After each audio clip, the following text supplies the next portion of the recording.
Labvakar! Sveicināti! Prieks jūs visus šovakar šeit redzēt. Es esmu Santa Hirša.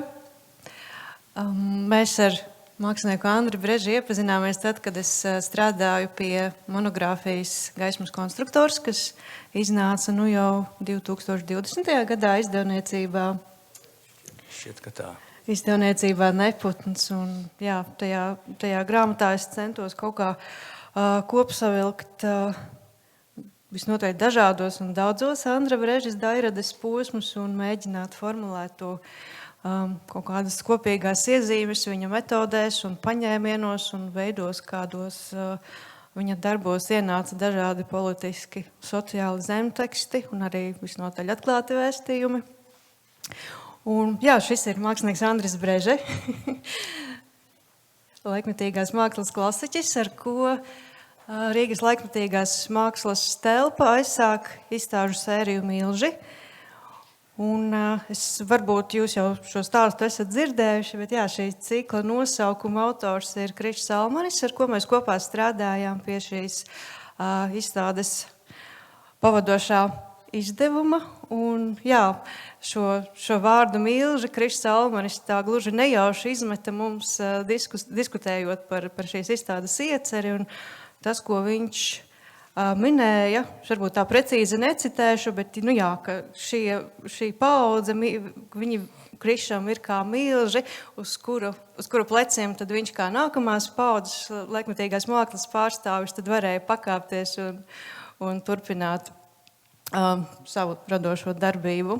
Lūk tā, un jā, kā jau jūs droši vien zinat un esat apskatījuši, tad izstādē Aploks Andris Breže rekonstruējis vienu no, manuprāt, hrestomātiskākajiem un arī esenciālākajiem saviem darbiem instalāciju Aploks, kas bija apskatāma 1994. gada izstādē, drīzāk projektā Valsts, kas bija tobrīd nesen dibinātā Sorosa mūsdienu mākslas centra Rīga 2. gadskārtējā izstāde. Projekta kurators bija Ivars Runkovskis. Tas pasākums notika ļoti daudzās un dažādās vietās, gan Rīgā, abos muzejos, izstāžu zālē Arsenāls, dažādās mazajās galerijās, gan arī Brundāles pilī. Un Andris Breže tur piedalījās ar veseliem 3 darbiem, kurus vienoja koksnes un malkas izmantojums, bet jā, šeit mēs redzam tikai vienu no instalācijām, kas bija redzama izstāžu zālē Arsenāls. Un, jā, strādājot pie šīs izstādes pavadošā teksta un jā, pētot dažādus materiālus, kas saistīti ar izstādi Valsts, man bija mazliet varbūt grūti saprast Ivara Runkovska kā kuratora formulēto virstēmu, kas ir arī ļoti saprotami, jo tajā laikā kurators kā profesija ir tikko pat ienācis mākslas dzīvē, un, manuprāt, tā viņa loma vēl ļoti pārklājās ar mākslas teorētiķa, ar mākslas kritiķa funkcijām. Līdz ar to tas Runkovska koncepcijas teksts ir drīzāk tāds ļoti brīvs teorētisks pārspriedums par mākslas un brīvības tēmu. Bet varbūt tu vari nedaudz pastāstīt, ko tev nozīmē gan šī izstāde Valsts, gan šīs izstādes koncepcija, kas bija tas, ko tu ar šiem malkas darbiem un ar instalāciju Aploks tobrīd vēlējies vēstīt? Ko es tobrīd vēlējos vēstīt, es godīgi sakot atcerēties nespēju. Jā. Un varu tikai tāds vienkārši metodi. Un tā ir ārkārtīgi vienkārši. Tev ir izstāde, viņai ir termiņš, un tev ir kaut kas jāizdara. Jā. Un ar to viss sākās parasti. Jā, Ivars Runkovskis man patīk, kā viņš strādāja. No sākuma es vispār nesapratu, no kurienes tas Ivars Runkovskis tāds uzradās, jā, jo viņš apmēram tā kā novēlās no zila gaisa kaut kā un sāka organizēt izstādes un tā tikai vēlāk es tā sapratu to viņa ceļu. Viņš izrādās ir bijis fiziķis, matemātiķis un nodarbojies ar fizikālām lietām, optometriju un tā tālāk un tālāk. Nu, kā mēdz gadīties cilvēkiem ar tādu eksaktu domāšanu, viņš kaut kā pārmainīja to un sāka iet mākslas zinātnes virzienā ļoti metodiski un dziļi. Un līdz ar to kaut kā viņa piegājiens bija skaidrs savā tādā būtībā. Arī veids, kā viņš formulēja, tās bija tāds skaidrs līnijas, vienkārši vārdi. Un jāsaka, viņš viens no tādiem nesamudžinātākajiem mākslas vēsturniekiem, kas lietas mēdz ļoti vienkāršā valodā spēt pateikt, kas īstenībā ir tāda forša lieta. Un, jā. Savukārt, domājot par to, vispār šīs kaut kādas tādas, vispār tās retrospektīvās izstādes sakarā, es biju spiests padomāt, kā vispār es kaut kā uzgāju un uz tādām lietām, kā es strādāju, ar ko es strādāju. Un vienkārši izstādes sakarā es kaut kā ieraudzīju tās sakritības, par kurām es kaut kā tikai tagad ieraudzīju to lielo tādu dīvaino sakritību kopumu. Un šitās visas izstādes sakarā es atcerējos, viss kļuva pēkšņi tik ļoti tāds sentimentāls un savāds, ka es nonācu pie ārkārtīgi tādu vienkārši, ka visas tās lietas, kas vēlāk bija manos darbos, es esmu savā bērnībā viņas visas izdzīvojis. Un viņas ir ieradušās pie manis tieši no turienes. Un ja to visu tā sāk uzskaitīt, kā tas viss ir veidojies, tad tas viss paliek tā dīvaini. Ja? Viss tiešām sākās no kaut kādām, man patīk strādāt ar kaut kādu koku, griezt. Man bija vienkārši nācis kaut kādām lielākām lietām, man bija cirvis, tie bija kaut kādi divi tādi priekšmeti, ar ko es darbojos, viņi bija saprotami. Pagalmā bija malkas grēdus visiem iedzīvotājiem, kas tur bija. Tad atbrauc kaut kāda zāģēja, un lai mums atkal tā malka būtu. Pēc tam bija,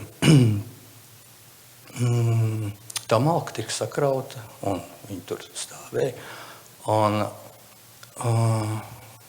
vienā pusē manai mājai bija lielie kapi.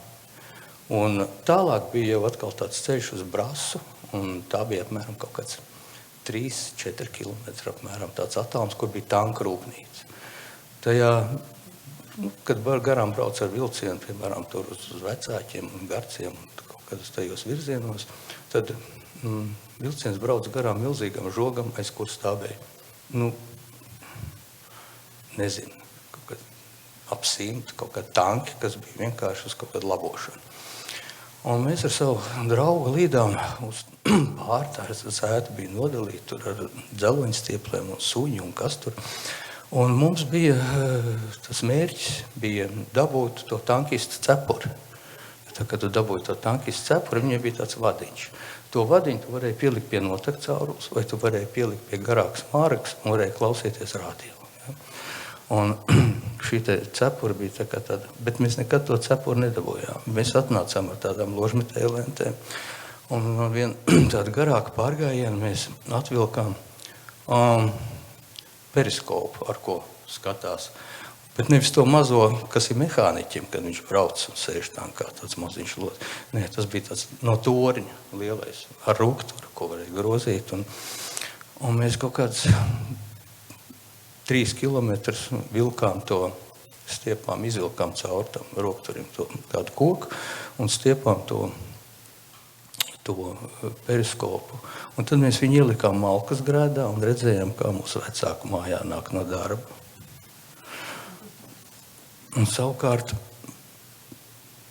tās būtu par tādu materiālu kā koks. Vēlākos darbos parādījās tādas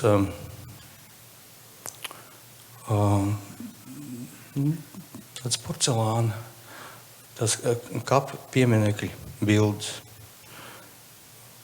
Bet viņas viss tā bērnība pagāja daudzoties pa tiem kapiem, un tā bija tāds pirmās fotoizstādes, ko varēja redzēt. Visi tie kapi, tā bija sastāvēja no tādām, viņi bija līdzīgi kā vīnas kapiem, tur bija gan vērtīgas pieminekļi, gan viss tādas amatniecības kvalitātes, un bija šie daudzie mirušie cilvēki, kur tās sejas, tās varēja skatīties un brīnīties, kā tik viss tur nebija. Un vēlāk es kaut kādas tās lietas ienāca arī manos darbos. Uz Maskavas ielas, tagad pretī apmēram, tur tāds universāls veikals Maksim tur ir, bet pāri ielai otrā pusē atradās tāda keramikas darbnīca, kurā šīs te fotogrāfijas gatavoja. Un tad es griezu ārā no žurnāliem kaut kāds attēls, gāju uz to darbnīcu, viņi man iestrādāja tajā keramikas tādā.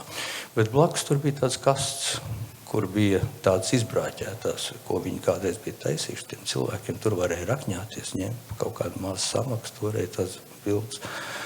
Un tā šīs te fotogrāfijas ienāca arī tādā virknē man darba iekšā.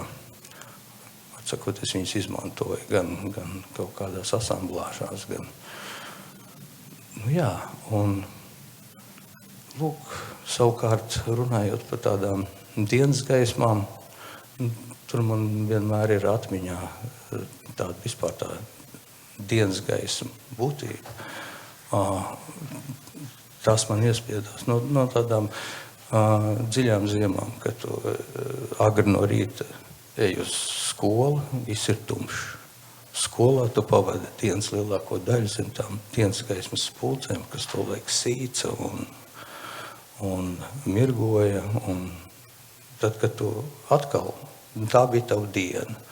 Un tad, kad tu atkal nāc mājās, jau atkal bija tumšs.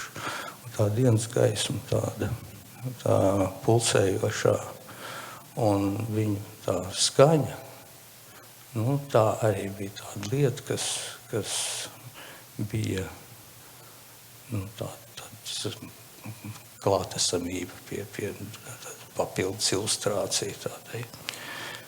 Tā apmēram, ja mēs runājam par tādiem materiāliem. Un viss tas kopums, nezinu, kāpēc man viņš tikai tagad, es viņu kaut kā tā uzlūkoju. Jā, bet tā dabas un industrijas sadursme, kas, ko vismaz es interpretētu kā daļu no šīs aploka poētikas, tas jau ir raksturīgs arī tiem taviem darbiem, grafikām un plakātiem, ko tu veidoji 80. gados, un kur vairāk tomēr bija tādi figurāli tēli, kur tas dabas un civilizācijas sadursmes moments, viņš ienāca ar mazliet citu vizuālo valodu, bet kā tēma viņa tev principā jau ir no pašiem pirmsākumiem. Jā, tā īstenībā ir. Viņa pati jau bija tāda sena, jo kaut kā tas, es atvainojos par to haotisko veidu, kā es lēkāju savā tajā stāstā, bet tā līdz tam bija un pēc tam. Tas līdz tam ir šī te Ojāra ābolu iecerētā un gadu pēc viņa nāves 1984. Gada izstāde Pētera baznīcā Daba vida cilvēks, un tā izstāde īstenībā bija tāda robežšķirtne. Līdz tam parādīties instalācija nebija kur. Viņa vienkārši neeksistēja mūsu tādā. Bija daži apņēmīgi cilvēki, kā Valds Celms, kā Ārturs Riņķis, kas taisīja tādas kinētiskas un ar gaismu saistītas objektus, kas bija interesanti, bet viņi nebija instalācija tādam citu uzdevumu. Un es līdz tam darbojos arī kaut kādos tādos rāmjos, kur es zinu, ka ka es varēšu vai to izstādīt, vai kaut ko ar viņu iesākt. Ja? Un tā bija grafika, tie bija plakāti un lietas, kas bija vairāk vai mazāk tādas aprobētas.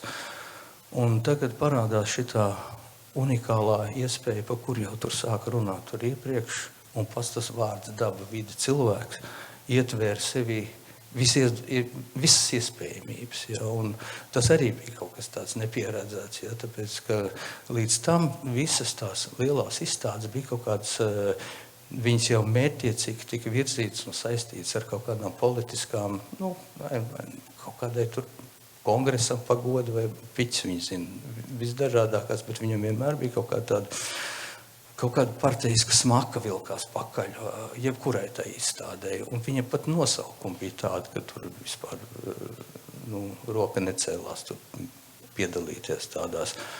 Un tad pēkšņi parādījās šis brīvais uzraksts, kurām varēja būt jebkas, un tas arī bija kaut kā tāds iedvesmojošs. Un pēkšņi ar to izstādi, nezinu, no kurienes izlīd visādi tādu fruktu laukā. Un viņi izrādījās pietiekams tāds daudzums.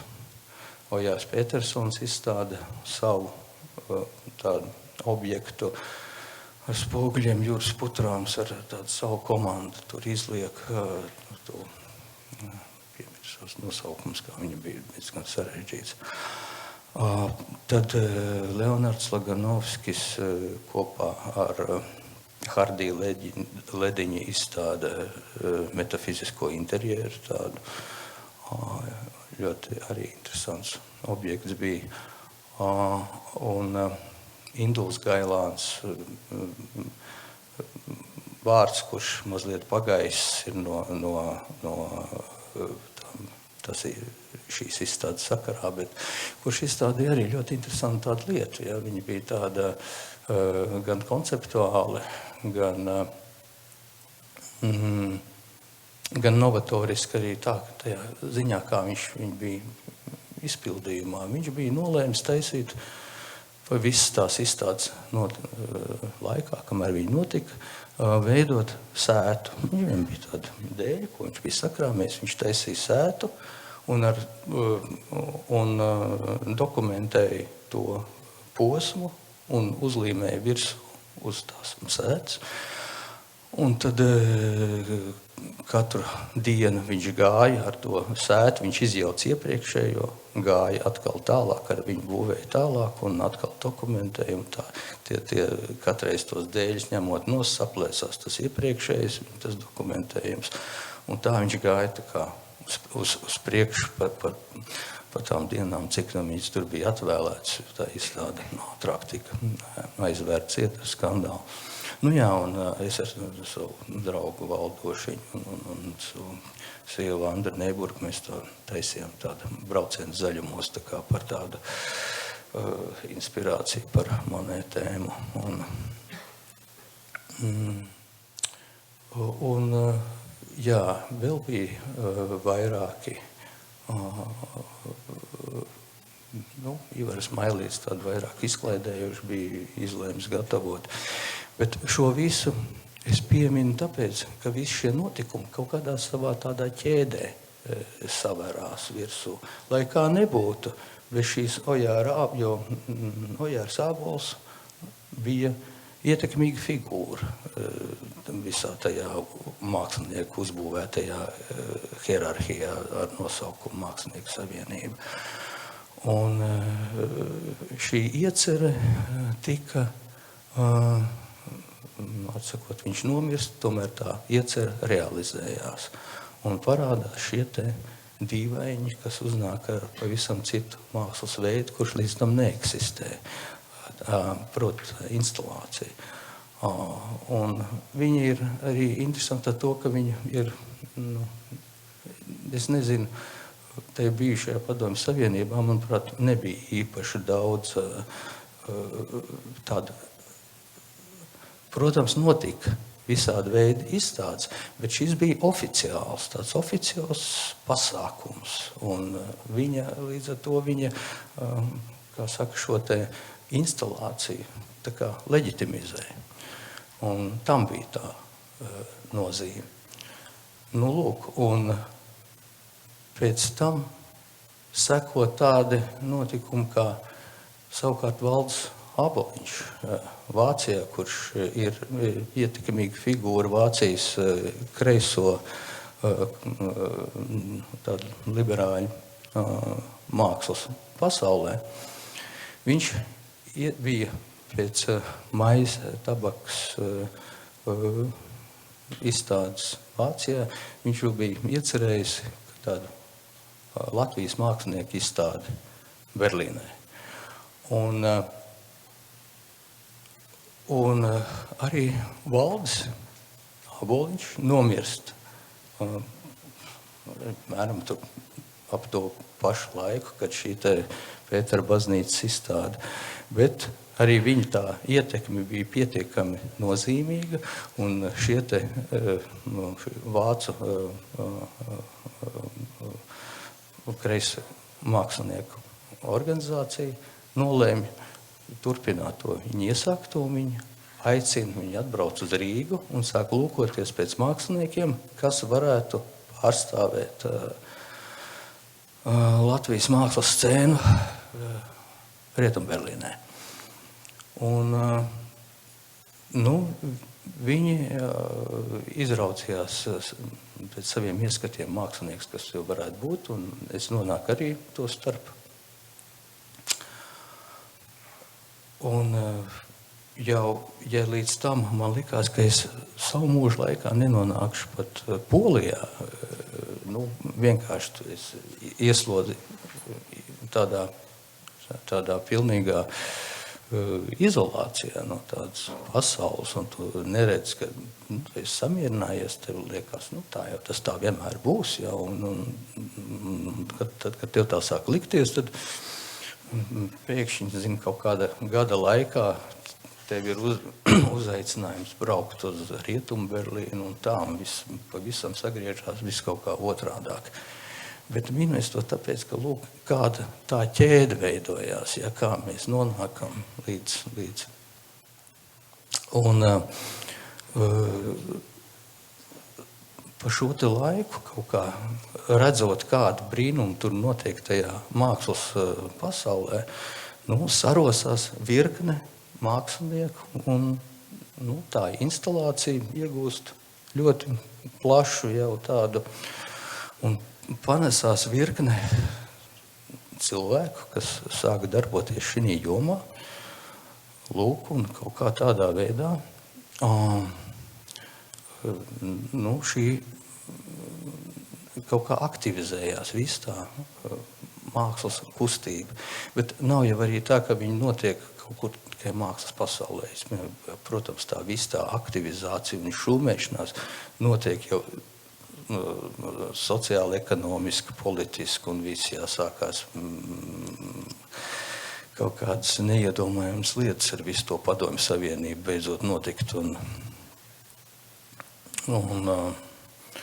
Un kaut kā viss tas kopīgais katls, viss kaut kā sāk vārīties, burbuļot, un līdz tam tā rimtā, tā aina, kurā mēs dzīvojam, viņi sāk iegūt pavisam kaut kāds cits tāds apveidus, un kaut kā šitais mēģināja kaut kā. Jā, tu pieminēji Ojāru Ābolu, kuram šobrīd ir retrospekcija, bet principā laikam arī pirmā lielā personāla izstāde, kas veltīta viņa Dairedei. Un jā, šī izstāde man par prieku ir beidzot plašākā sabiedrībā arī aktualizējuši jautājumu par par padomju mākslas mantojumu, tas ir viens, un arī par mūsu dažādos veidos kanonizētu mākslinieku kolaboracionismu ar padomju varu. Un man pašai šķiet, ka mēs mazliet, vismaz Latvijā, atrodamies tādās divās galējībās, vai mēs aicinām demontēt pilnīgi katru pieminekli, kas ir kaut nedaudz saistīts ar padomju varu. Un no otras puses mēs, piemēram, Džemas Skulmas 100-gadas izstādē pat nepieminam viņas augsta ranga pozīcijas padomju varas elitē. Un protams, šī ābola izstāde ir sagadīšanās, ka viņa notiek šobrīd paralēli, bet tomēr tas man arī lika atcerēties to, ka arī tu padomju gados vēl cieti no cenzūras. Un man šķiet, ka, ja es nemaldos, 85. gada jūsu izstāde ar Juri Putrām un Ojāru Pētersonu tika slēgta dienu pēc. Jā. Uzlikām, atvērām un aizvērām. Jā, un arī ar avotu vāku bija problēmas. Un, protams, tas bija tas laiks, kad tā cenzūra bija daudz maigāka, bet tomēr tu esi mākslinieks, kas no viņas ir cietis. Bez šaubām, ka viņi bija pilnīgi nesalīdzināmi ar tiem. Ja, tā nabaga cenzūra jau bija ritīgi novājināta, bet vēl kaut kāda tur agonija notika. Un tā, jā.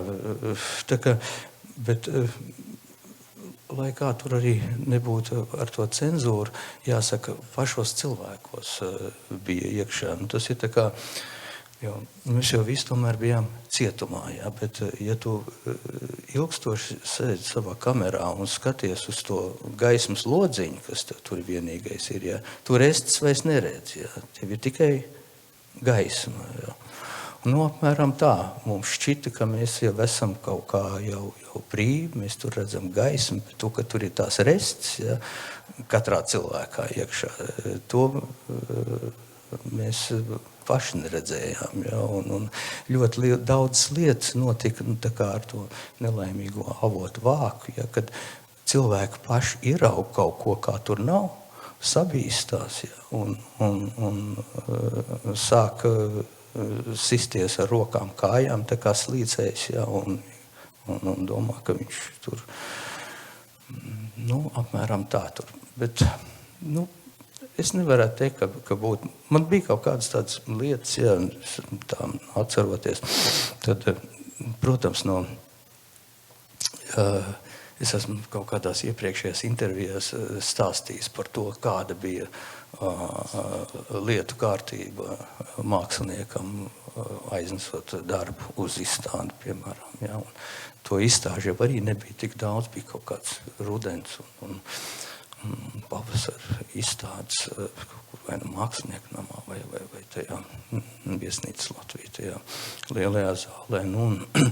Es atceros, ka bija kaut kāds 80. gads, es vēl tikko biju iestājies akadēmijā, bet es jau biju vairākās kaut kādās izstādēs piedalījies. Un es biju uztaisījis vienu tādu glaznu, naiva, bet tagad pašam pat nērti, ja, bet cerēt, bet, jā, viņi bija tāda, tas bija tāda diezgan prāva, tāda lieluma, tāda skārda pa virs, tāda nonaglot, bet visu tādu tumšu uztaisīt, un viņa bija tāds viens maziņš caurumiņš, un tajā bija tāds iekšā spoguls.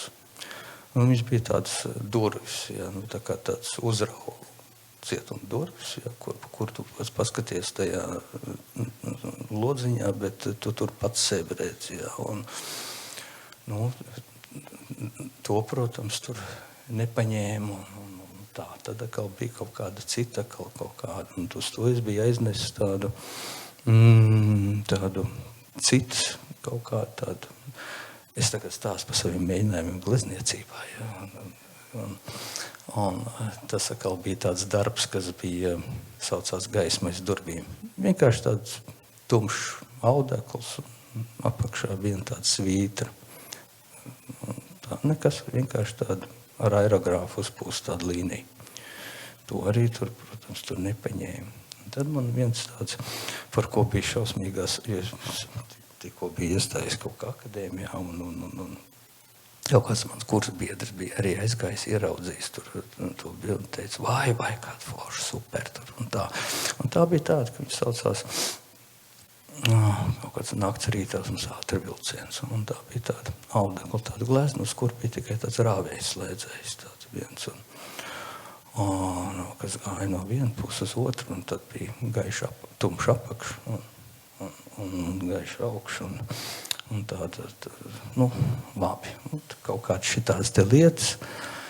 Tad, kad tu aiznesi un viss tur bija izgājuši, tad tie darbi, kas netiek pieņemti, viņi vienmēr tiek apgriezt ar skatu pret sieni. Ja? Neko tad ej pakaļ. Un ar to arī beidzās tavs glezniecības mēģinājumi. Daltoniķa glezniecības mēģinājumi. Tā, kaut kā. Tā ka, lai gan daltoniķis es nekautrējos tur baigi glaznot, bet nekas nesanāca tāpat, jā. Jā, šī ir tāda vairāk ārēja cenzūra, varbūt arī kaut kāda izvēles jautājuma, bet vai tu tajā laika posmā vēl arī pats sevi kaut kā baidoties ierobežoji un kaut ko? Viņš jau katrā bija jau iekšā, ja tu netaisīji lietas, nebija tāds nedisidents vai kaut kāds, kas taisīs tādas lietas, kur tu zini, ka nekas tur nesanāks, ja, kā saka, priekškam mocīties, un tā jau arī bija tāda, tas cenzors jau katrā māksliniekā tupēja jau pats jau iekšā, ja, un tas ar to mēs arī atšķirāmies no brīvās pasaules cilvēkiem, ka mūsos jau katram bija skaidrs, kur ir tā robeža, jā. Bet, kaut kādas lietas tajā, atceros, ka bija tāda, kad es taisīju tās vienas dienas izstādes stacijas laukuma tunelī 86., 87. un 88. gadā. Un tad es atceros, ka vienā no tiem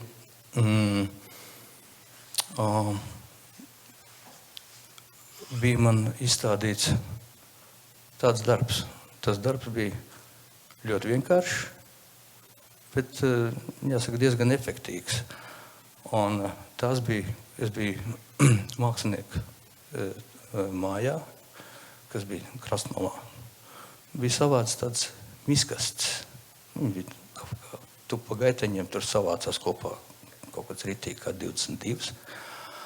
Un tas darbs bija sekojoši. Tās miskasts es biju izvietojis tāds, viņi saucās godavārti.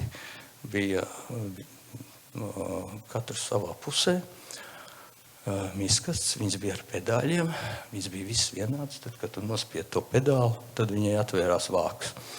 Un es biju izkārtojis viņas tā, ka bija 11 vienā pusē, 11 otrā pusē, un pa vidu tie pedāļi, viņiem bija uzlikti virsū tāds koka līstes, un viņas bija nostiprināts tā, lai viņas neaizšļūk katru savu pusi, un pār tām koka līstēm bija tāds preskartons.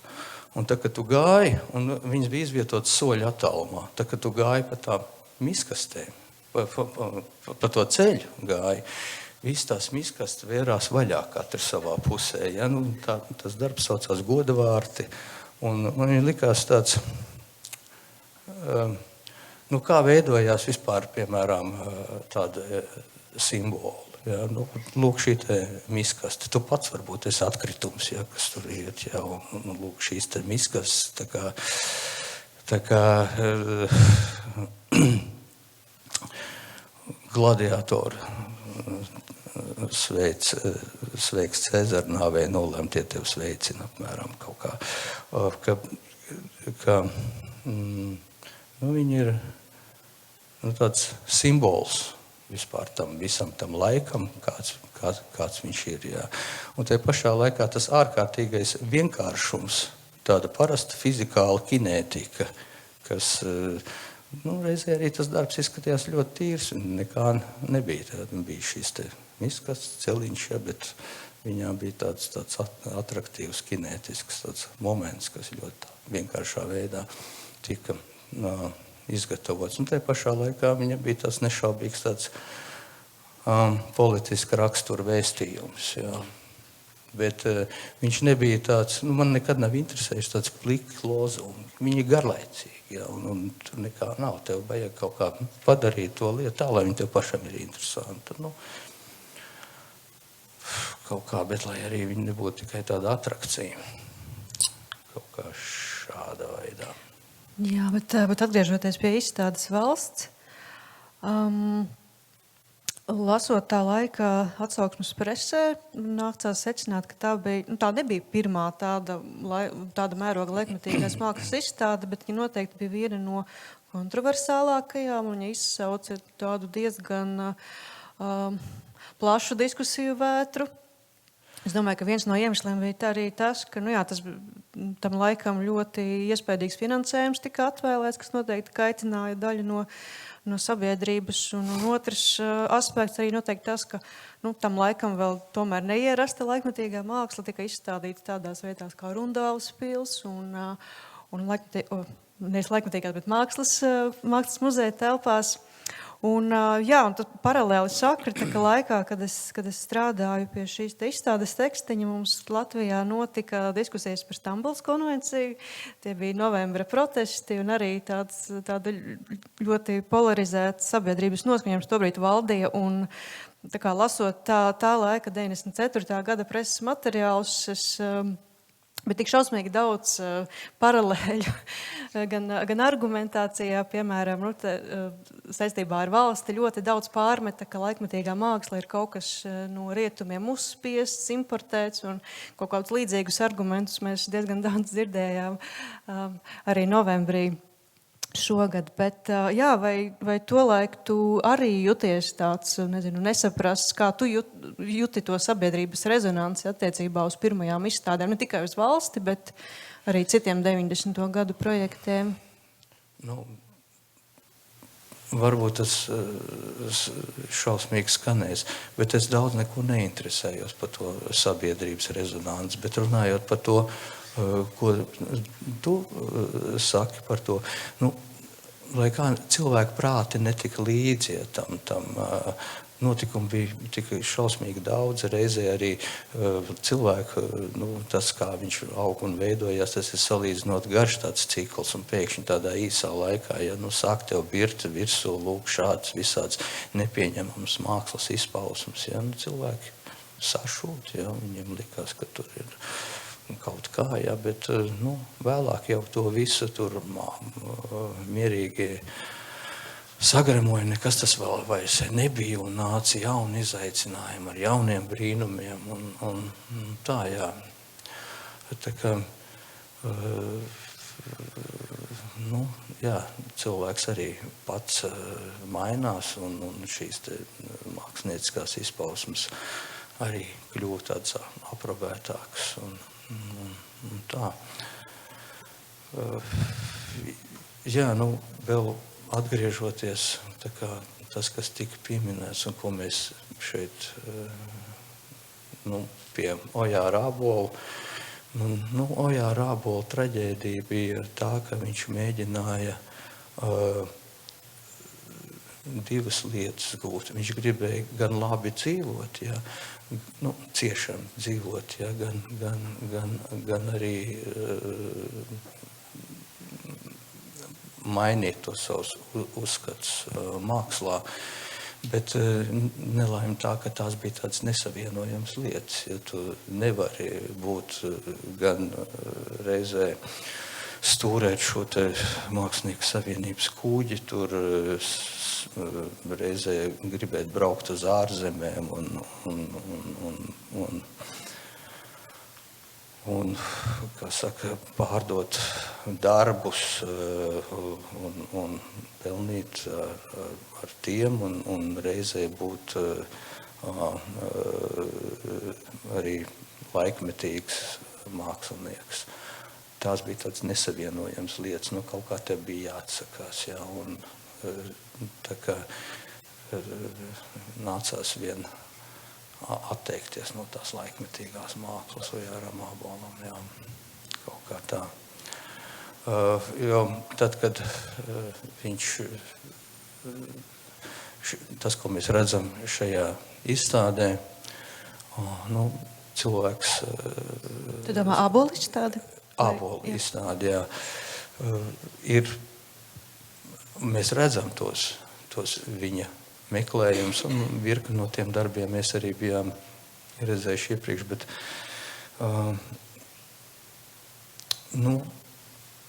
neko nevar darīt, tāda cilvēka traģēdija iekšējā. Līdzīgi tā kā dzēniece Monta Kroma, viņš varēja, kura arī bija ritīgi kreisa dzēniece. Savā ziņā viņu rašanās bija ļoti līdzīga, apnāca no tādām kreisi noskaņotām inteliģences aprindām un jau pirmskara Latvijā. Un tad viss tā lielā sajūsma par šo te Padomju Savienību, kaut kāda apsēstība ar tām idejām, un pēc tam kaut kāds pēkšņs katram vienam pēc brauciena 56. gadā uz ārzemēm atverās acis, proti Ojārs Ābols, savukārt Monta Kroma, kaut kādā Maskavas, man liekas, bija tas, kas bija, kā viņi saucās, aizmirst, kad rakstnieki pēc viņi aizbrauc uz tādu literāriem kursiem, tur bija augstākie literārie kursi, tā viņi arī laikam saucās. Un viņai tur kaut kas sagriežās viņai galvā. Viņa atgriežās apakaļ kaut kāds un sāk rakstīt kaut kādu pilnīgi modernu dzēju.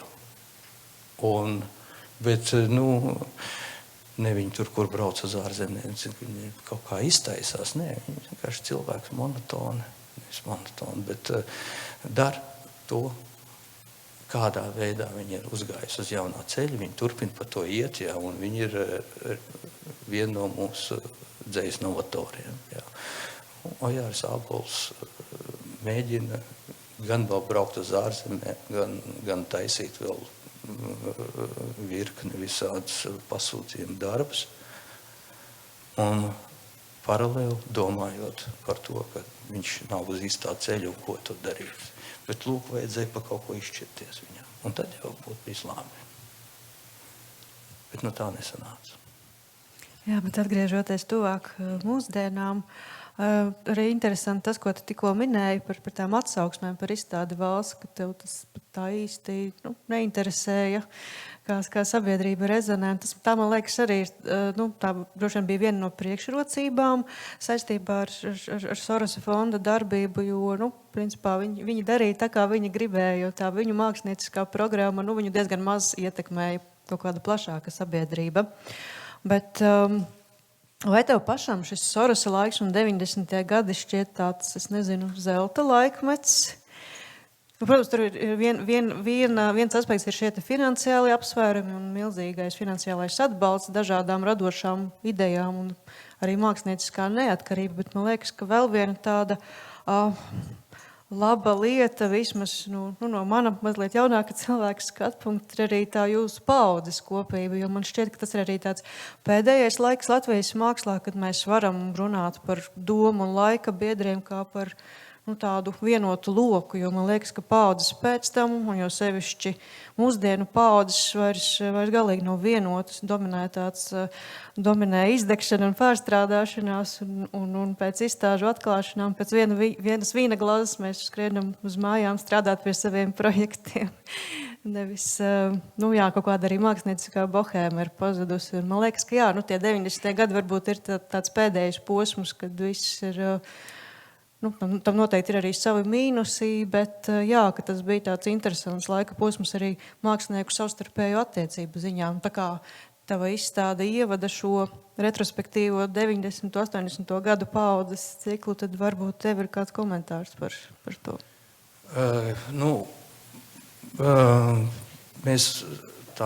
Mana paudze ir tā, kas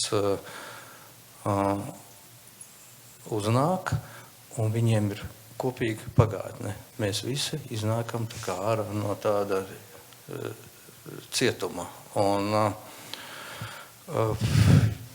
Bet mēs jau iznākam gatavi tādā ziņā, ka mēs esam gan cietumnieki, gan arī mēs esam domājuši, kā vispār mēs esam uzsūkuši caur kaut kādu to cietumu lodziņu, kaut kādu pavisam citu to laikmeta garu, kas ir ienācis iekšā.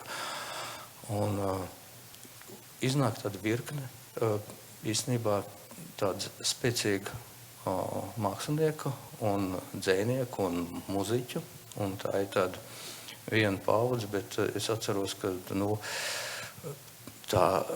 piemēram, mēs bijām īstenībā ritīgi saraduši visi kopā, jo, to visu veicināja arī kaut kāds, pēc jebkuras izstādes, protams, notika iespaidīgs plosts, sauksim to visu īstenajā vārdā, bet mēs arī, mēs, protams, dzērām ūdeni,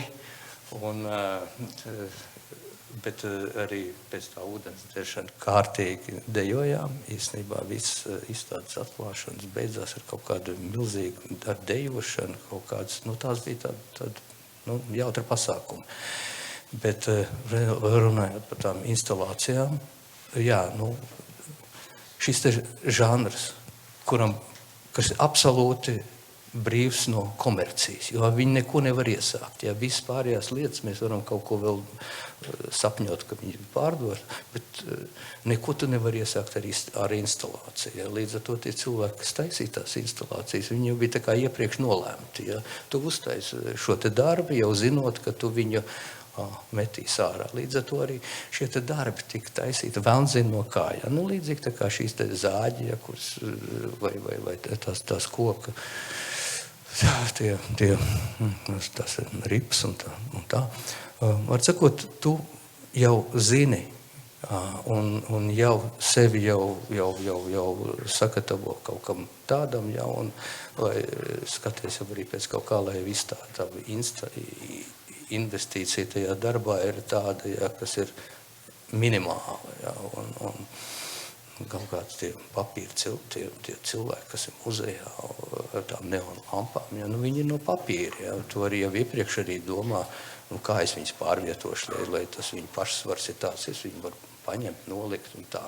Bet atvainojos, es aizplūdu, es gribēju pateikt, ka mēs braucot uz izstādēm, vai liekot tās instalācijas, mums bija jāstrādā. Ja tu varēji uzlikt gleznu un grafiku uz kaut kāda sienā iedzīts nagls, tad instalācija tev prasa vairāk dienu darbu. Ja mēs strādājam kopā dažādos pilsētās, dažādās valstīs, tā komanda, kas mēs aizbraucām, tur mēs, protams, arī dzērām ūdeni, bet vienalga, ja tu strādā no rīta līdz vakaram kopā, jūs maināties, ir izveidojis kaut kādu pavisam citu kopību. Ja? Un es esmu ļoti pateicīgs par to savu paudzi, ja? Un tur bija brīnišķīgi, interesanti notikumi, ja? Pa kuriem tur varētu stāstīt, kā mēs gandrīz visi nositāmies, izkrītot no vilciena ārā, bet neizkrītām ārā tikai pateicoties Oļegam Tilbergam, kas noturēja kaut kādu veselu. Un kaudzēm visāds lietas, kas bija vienkārši tādi interesanti, bet tie pavisam citi stāsti. Bet kā tu šobrīd jūties, rekonstruējot darbu, kas tapšanas brīdī droši vien nemaz nebija iecerēts kā saglabājams, kā tik ļoti materiāls? Tu nekad nedomā tādās kategorijās, ka es kaut ko tur saglabāšu. Ja? Tur neko, piemēram, man bija tāds darbs, izstāde Kulens, laikam, kurā es piedalījos. Viņi saucās Vēja līgzda. Tas bija īstenībā tāds iespaidīgs motors ar kādam kaut kur laukos kaltēs, tur iekšā vēdinājis čūņus vai kaut kas bija. Maskavas ielā tajā pašā, kur mums bija darbnīca, vienkārši ieraudzīšu tādu iespaidīgu motoru, domāju, nevar viņu tā pamest vienu pašu, ņemšies un viņu apstrādāšu, kā nākās. Un uztaisīja tādu darbu, kas saucās Vēja līgzda, tā bija tāda milzīga tāda māja uz tādiem 4 tādiem kaut kādiem koka stumbriem un uzstādīta, un tas iekšā bija šis te motors, un tad, kad tur kaut kāds relejs iedarbojās, tad tur labāk pretī nestāvēt tur, apmēram tā kaut kā. Nu jā, tāda nekur tu tur vienkārši motoru aizved, kur paņēma un vispār jau vienkārši izmet. Bet aploks jau tev tomēr glabājās. Tāpēc, ka viņš ir tāda satelīta antēne, jā, izvēršanas. Jā, tas ir, tā kā šitie saules paneļi, ar kas dzen uz priekšu satelīts. Viņš vienkārši, tagad, kad tie zāļi aizņem visu zāli, patiesībā, kad tu viņus sailiec kopā, viņi ir nepilni 10 centimetri, jā, kaut kādā tādā, jā, tā viena dimensija ir tas 1,50 m, bet viss sacīts kopā, viņi nemaz neaizņem. Tie koks tur vairāk, tos jau vieta, kur viņi stāvēja, tie jau sāk čīkstēties, jo viņus aizved jau projām, tur, lai viņi tur baigi man neuzmācās, un tad aizved uz laukiem viņi tur, bet tā, jā, kaut kā viss šitā manta tur saturējās, jā. Labi, paldies. Es gribēju arī dot iespēju jums uzdot kādu jautājumu. Andrim, lūdzu. Man interesē, kā teiksim, piedzīvojot to laiku, to pārēju no tās padomijas uz nosauksim to relatīvi brīvo laiku, tieši radošā ziņā. Kā tu redzi situāciju šodien, to mākslu, kas tiek radīta šodien, ko jaunāks paudzes? Tas ir pavisam kaut kāds cits laiks, tie arī pavisam tagad citi cilvēki un pavisam kaut kādi citi izteiksmes līdzekļi. Tas, kā viss ir, tas, kā viss ir pārvērties, nevelti te Sandra runā par šo te kopības garu, kāds tur, bet tagad jau, kad ir šī ekrānu pasaule, kad viss ir pārvēršies un īstenībā droši var teikt, šajos ekrānos arī iegājuši, ja, šis kopības gars jau nav iespējams, ja to arī var redzēt, ka tur kopā sanākuši tur klases biedri, ja, bet viņi sanāk katrs ar savu ekrānu un katrs tajā ekrānā arī pazūd, ja, un tur nekāds baigais kopības gars arī nevar būt, bet to visu var attiecināt tikpat labi uz sabiedrību kopumā, uz māksliniekiem kopumā un tā. Katrs noiet kaut kādā savā stūrī ar to savu domu pasauli, visu tā individualizējās un apmēram kaut kā tā es nevaru iedomāties, kā no tā viss tur izkļūt ārā un jo viss mainās, tur koncentrēšanās spējas mainās spēja, nespēja, pareizāk sakot, vispār izzūda grāmata kā tāda, ja vairāk arī neviens nelasa, pat ne tāpēc, ja, ka tu pavisam organiski arī cilvēki, kas kādreiz lasīja, lēnām arī ekranizējas, teiksim, sauksim lietas īstos vārdos, un arī jau tas ekrāns kaut kā iesūc, un tā atgriešanās pie grāmatas kļūst ļoti sāpīga. Tu pēkšņi ieraudzi, cik garš tas teksts ir tajā grāmatā, ja? Ka viņš nekad nebeidzās, ja? Un tā arī ir kaut kāda tāda lieta, kas nešaubīgi mainīs visu. Viņa jau tā jau ir izmainījusi, jau izlasīt kaut ko garāk par 5 rindām mēs vairs tur nespējam.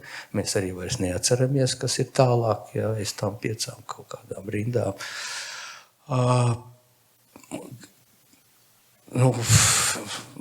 Paskatoties uz Nacionālo bibliotēku, jau kaut kādi šarmuļi pārskrien, ja, kas vispār ir, ko tur ar to visu vairs iesākt. Un, ļoti daudz īpatnējas lietas veidojās. Tā kā papildināšu. Man gandrīz vienkārši tas jautājums, vai tu redzi kaut kādu pēctecamību, vai tas, ko jūs darījāt, ir tāds dead-end, vienkārši zars māksla, kurš tagad ir kaut kas pilnīgi cits, kam nav nekāda sakara ar to, ko jūs darījāt? Viens ir cilvēki arī, manā ieskatā, viņi arī kļuvušie racionālāki, ja, viņi tā nemētājās, ja, ar kaut kādām savām, ar savu brīvo laiku, ja, kuru viņi varētu skatīties ekrānos, ja, viņi neies tur baigi investēt iekšā kaut kādā, ieraugot kaut kādu krāmu, ko es ar to varētu iesākt. Nē, viņi tur īstenībā domā ļoti pragmatiski un domā pareizi, man liekas, kā tā. Jā, lūdzu, Maija, tev vārds. Paldies, jā. Es gribētu atgriezties drusku atpakaļ uz tiem jūsu studiju laikiem. Man varbūt interesē, meklēt tos iedīļus arī instalācijai kaut kur. Varbūt varat padalīties drusciņā, studējot Mākslas akadēmijā kopā ar kursu biedriem. Kas jums bija tādi, nezinu, sapniedēji, kas jūs iedvesmoja tajā laikā, kam jūs vairāk, kā saka, uzticējāties? Nekam es neuzticēju. Nē, nevienu. Jā. Man bija tikai, mēs bijām ar Ojāru Petersonu. Mēs bijām cilvēki, kas nekam neuzticējās. Jā. Un tā neuzticība sākās jau mākslas skolā. Jā. Man ritīgi paveicās. Es biju 2 kursus jaunāks, bet 2 mani vecākie biedri, Ojārs un Ivars Mailīts, viņi bija sākuši piedalīties plakātu konkursos. Jā, un kaut ko es nezinu, ko Ojārs bija kaut ko manī saskatījis un teica, es tur arī piedalos. Un tā lēnām es aizgāju. Bet mums bija ļoti, atsakot, mums ar Ojāru bija kā speciāli viss tā. Ojārs bija ļoti cilvēks, kas kaut kādā dīvainā veidā, kādā es nezinu, viņš bija angažēts uz mākslu. Jau kā īstenībā jauns puisis, kas mācās mākslas skolā viņa. Un kaut kā,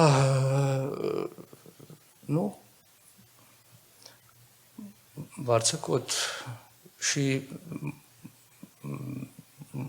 mūsu draudzība, mēs vienkārši skatījāmies poļu žurnālus tur, kas bija, mēs kunstfórumojās tur pasūtīja tur un tā mūsu mākslas izaugsme bija neatkarīga no kās. Mēs uz to akadēmiju aizgājām jau tādi gatavi cilvēki. Labi, tur kaut ko vairs pievāc klāt, bet, piemēram, kursā nebija neviens, kuram interesētu mākslu. Ja? Visi mācījās par māksliniekiem, bet tā, ka tā māksla interesētu kaut kādā citā pakāpē, nekā tas, ka tev ir tikai kaut kāds uzdevums un to ar viņu tiec galā, bet ka tu par viņu interesējot dziļāk. Tādi īsti tādi, ar ko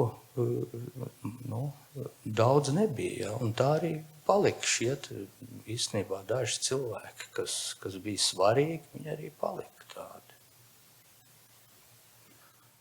Bet varbūt nedaudz paturpinot Maijas jautājumu, tomēr vai tā ir sagadīšanās, ka gandrīz visi no jūsu pirmo instalātoru paudzes tomēr nāca no šīm te dizaina nodaļām, nevis tājmākslas nodaļām? Jā, tāpēc, ka tā, tur bija kaut kāda tāda lieta, ka tā mūsu mākslas akadēmijas vispār apmācības sistēma, viņa visa balstījās un bija ievirzīta uz tādām stājmākslas virzienā, un šī stājmāksla bija viņas apmācība, viss tas grozījās ap šīm te stājmākslām. Dizaina nodaļa bija tāda brīvāka nodaļa, viņš viss pasniedzēja kompozīcijas uzdevumu, vispārējais. Viņš nebija tāds balstīts tādā, līdzīgi tā kā glezniecībā, kas kaut kādā mērā bija vai portreti vai figurālās kompozīcijas, kur vajadzīgas zīmēšanas prasmes. Bet es personīgi ļoti daudz investēju laiku, es labi apgūvu zīmējumu,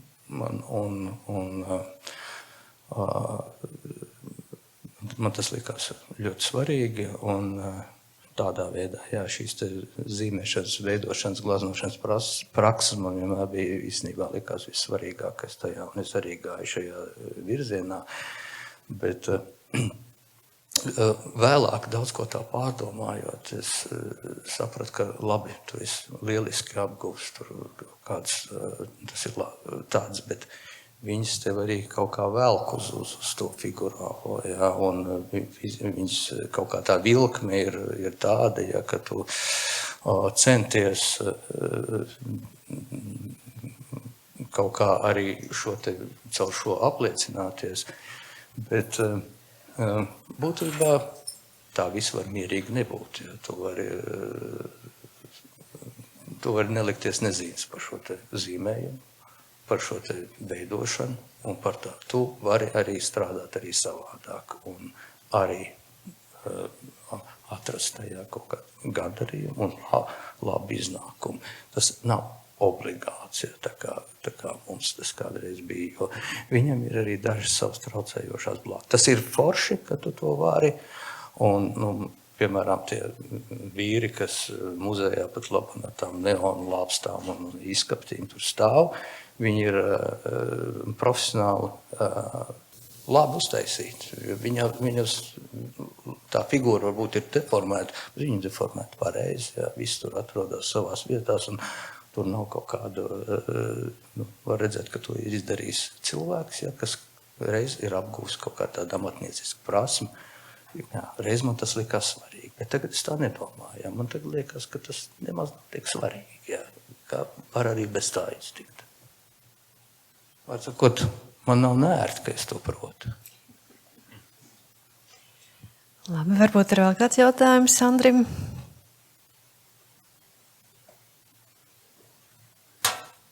Forši nekā neviens negrib zināt. Tad laikam jāsaka paldies tev, Andri, par sarunu. Lūdzu. Paldies jums, ka klausījāties, ka bijāt šeit. Un, jā, sekojiet līdzi. Būs arī vēl daži pasākumi ar Andra piedalīšanos, kamēr izstāde notiek. Pirmoreiz dzird. Bez manis beidzot beidzies. Tā vēl mazliet būs. Labi, paldies un jauku vakaru.